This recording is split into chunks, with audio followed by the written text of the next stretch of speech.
We've all been there. You meet someone new, there's a spark, and suddenly you're thinking about them non-stop. What is it about the early stages of attraction that's so intoxicating? Part of it is the thrill of the unknown. When we first meet someone, we only have a few puzzle pieces about who they are. Our brains, naturally curious creatures that they are, crave the rest of the picture. This is where the fear of loss subtly comes into play. No, we're not talking about manipulating someone or making them feel insecure.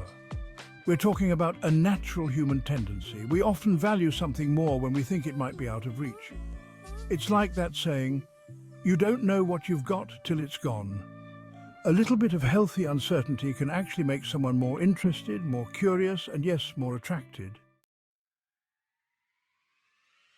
Now, before you go thinking this is about playing hard to get, let's be clear.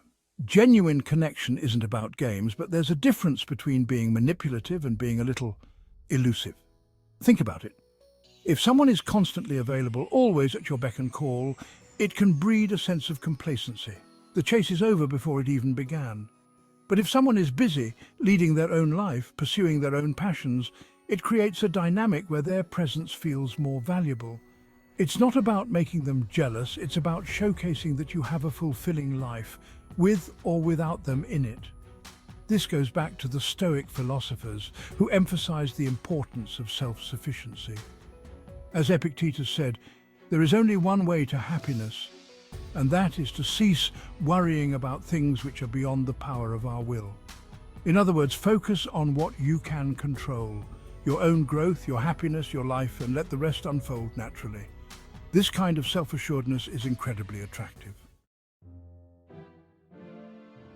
Okay, so maybe there's a bit of playful strategy involved. We are talking about attraction after all, but it's not about manipulation, it's about presentation. Think of it like this. You wouldn't show up to a first date in your sweatpants, would you? You put your best foot forward. You highlight your best qualities. You create an air of intrigue. The same principle applies here.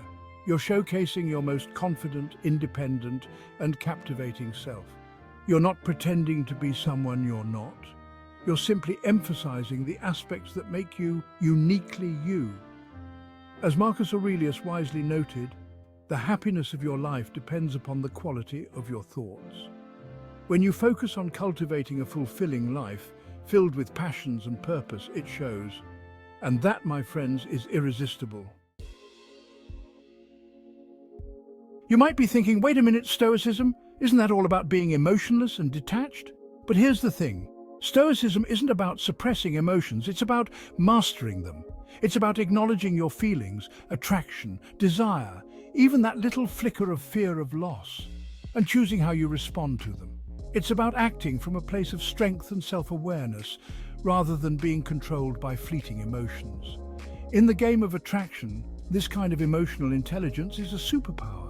It allows you to be present, to be authentic, and to create genuine connections without being ruled by insecurity or neediness.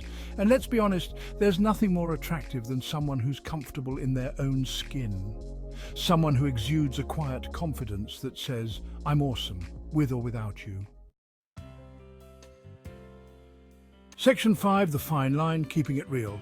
Now, a word of caution, there's a fine line between creating healthy intrigue and playing manipulative games. We want to attract someone, not trick them into liking us.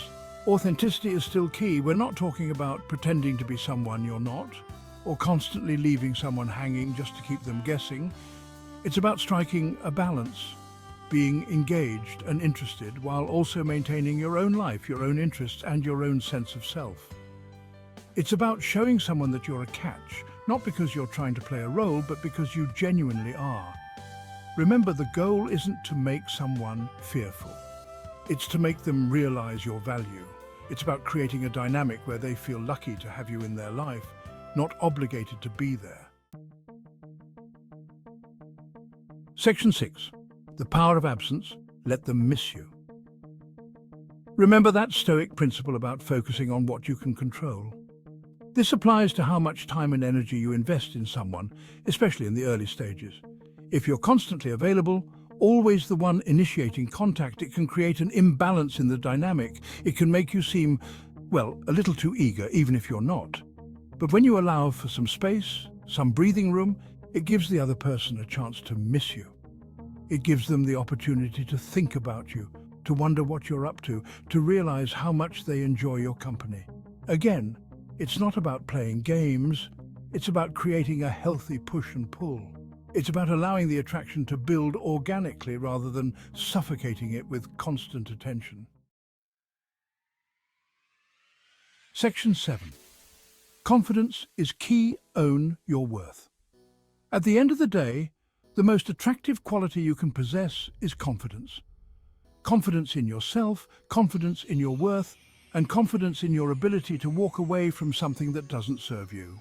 As Seneca said, every new beginning comes from some other beginning's end. If someone isn't as invested as you are, if they're not meeting you halfway, it's okay to move on.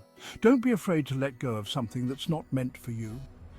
Your worth isn't determined by someone else's inability to see it. When you exude this kind of self-assuredness, it's magnetic. It shows that you're not desperate, you're not clinging on, you're simply choosing to share your awesome self with someone who deserves it. Section 8. It's not all about the chase, building genuine connection. While a little uncertainty can ignite the spark of attraction, let's not forget that a fulfilling relationship is built on a foundation of mutual respect, trust, and genuine connection. Once that initial spark has been ignited, it's important to nurture the connection by being present, being vulnerable, and allowing yourself to be known. Share your passions, your dreams, your fears. Let the other person truly see you, flaws and all. Remember, the goal isn't just to attract someone, it's to build something real, something lasting, something that goes beyond the initial thrill of the chase. It's about finding someone who not only sees your worth, but cherishes it. Section 9. Share your story.